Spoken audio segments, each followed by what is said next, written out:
Nomada Studio in Barcelona. Mm. I'm in Barcelona. Oh, hello. I'm in Barcelona, place I've been, and the site of the greatest piece of modern architecture, Sagrada Familia. Also, the home of Nomada Studio, who made the superb GRIS, Love which I that game. played on your recommendation. Despite its colour-based gameplay, my colourblind brain still had an absolutely wonderful time playing that. It's like a really lovely gaming experience, beautiful, deeply artistic, and just fantastic to play through. On that, before we move on, when I played GRIS originally, I probably mentioned it kind of at the time, but I played it with Georgia quite early into our relationship, because this was a good 5 years ago we played this game. It was one of the first times that I showed Georgia something that she was like, games can be like this. Because it's like, with anyone, depending on what your interactions with video games are, she knew games. She'd played games her whole life. She's been obsessed with The Sims since she was young, and she played other stuff. Had a PlayStation 2, would have had a bunch of games, that kind of thing. But I think it was just a real standout to be like, games can actually have a message and be really beautiful and sound incredible and all this sort of stuff. And it was quite interesting to see in real time someone make that realization to say fuck, that's a bit different to what I thought. You were playing Mario yesterday. This isn't Mario. Yeah. Yeah, and I think GRIS happily sits alongside stuff like Journey as examples of video games as art, and also a really good sort of first exposure to people who haven't sort of played anything outside of the absolute mainstream. But for this month, I wanted to play Nomada Studios' follow-up to GRIS, which is fairly recently come out. It's called NEVA, NEVA. And NEVA definitely shares the DNA of GRIS. It is a 2D side-scrolling platforming puzzle adventure. It's also highly artistic. It's so difficult to describe games like NEVA or GRIS or even stuff like Inside or Limbo, all games spelt in all caps, by the way. So forgive me for not shouting them. Because the way the games work, the way they look and the way they sound are easy enough to describe, but it's the way these games feel that make them so special. Yeah. And NEVA absolutely has the quality to sit in the conversation with the very best of 2D platforming puzzle adventures like those games. It possibly rivals Inside for the top spot in that category, because NEVA is quite possibly just the most beautiful ever played. Bloody hell. And I'm going to be careful talking about this game because so much of its joy comes from how it evolves in your hands. So I'll do my best to talk about it accurately, but obliquely.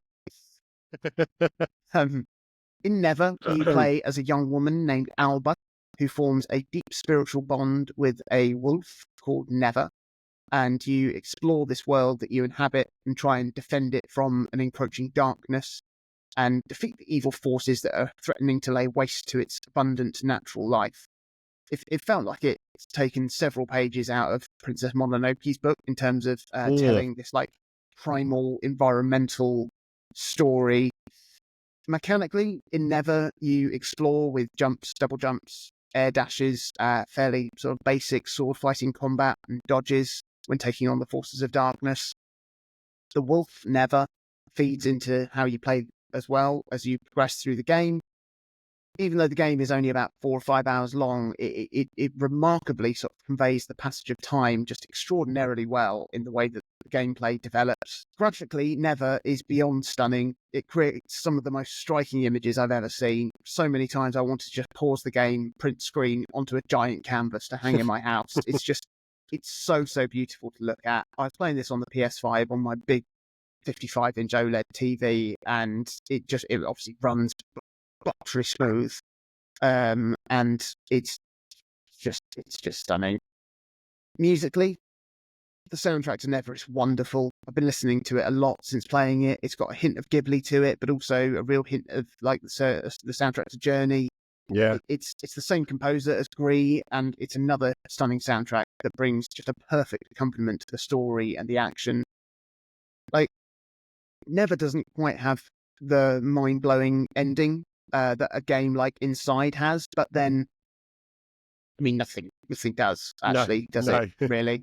Maybe the film Audition. Just for so that's a rug pull.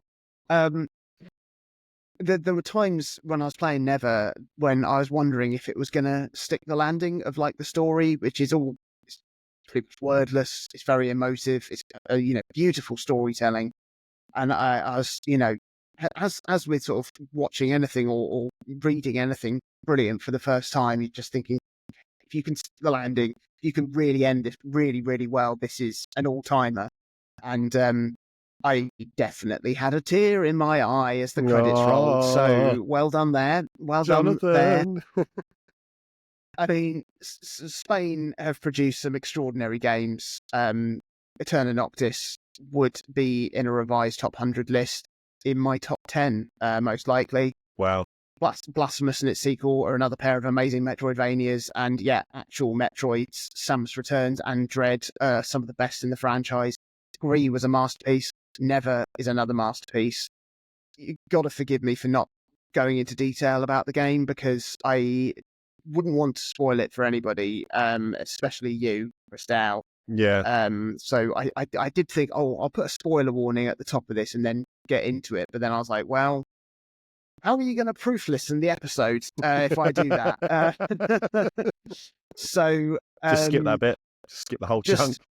Yeah, just trust me and buy it. It's $15.99 on the PlayStation Store. It's probably less than that on Steam. It's on Switch as well, probably a bit more on Switch, but it's so good.